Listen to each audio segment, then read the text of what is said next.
នេះវាត្រូវដល់ពេលតែងមេឃទៀតហើយតែម្នាក់ឯងធ្វើមិនតាន់មានជួលគេទៀតហើយជួលគេមួយដើម 1500 មួយដើមតែងបើគេជួលតែងតង៉ែនដូចជាមួយដើមប្រហែល 3000 ណាតែដល់ពេលតបែកគេយក 1500 ដោយសារដើមវាទូចស្អីវាទៀបស្រួលតែងចឹងឥឡូវនោះ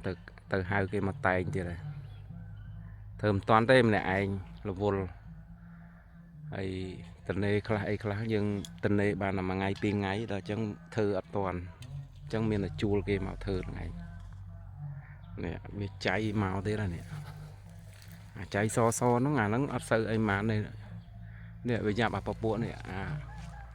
អាស៊ីក្តាប់អានេះតែចេញមកចេះខូចនេះក្តាប់អត់អាចនេះបានទេចឹងឥឡូវទិញថ្នាំមកហើយតែថ្នាំផ្សេងពីអាមុនមិនដឹងថាបាញ់ទៅប្រសិទ្ធភាពដូចគ្នាអត់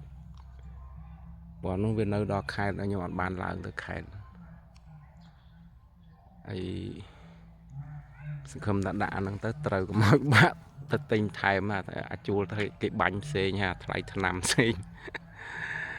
ដាក់ទៅត្រូវហ្មងអាហ្នឹងល្អចេញក្តាប់មកច្រើនតែខូចចង់អស់បើថាអត់បាញ់ពី3ថ្ងៃទៀតទៅមែនតើណាអានេះផ្លែបេះអស់ហើយអត់មាននៅទេនៅមួយអញ្ចឹងអាចបាញ់បានទ្រាំដល់ពេលផ្លែហ្នឹងវាធំវាសាបថ្នាំអស់ហើយខ្ញុំមិនចង់ប្រើដែរណាពពួកថ្នាំណាបើតែបើយើងមិនប្រើវាអត់កើតដោយសារតែវាអញ្ចឹងវាអត់ស្រួលបាទអញ្ចឹងអរគុណ